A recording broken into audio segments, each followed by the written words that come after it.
طاغوت کیا ہے؟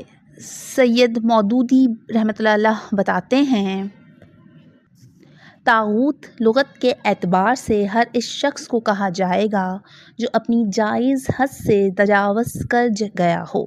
قرآن کی اصطلاح میں طاغوت سے مراد وہ بندہ ہے جو بندگی کی حد سے تجاوز کر کے خود عقائی و خداوندی کا بھرم بھرے اور خدا کے بندوں سے اپنی بندگی کرائے۔ خدا کے مقابلے میں ایک بندے کی سرکشی کے 3 مرتبے ہیں۔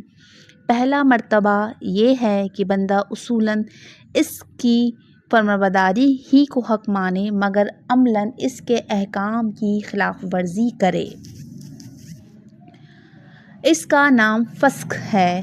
دوسرا مرتبہ یہ ہے کہ وہ اس کی فرمانبرداری سے اصولاً منحرف ہو کر یا تو خود مختار بن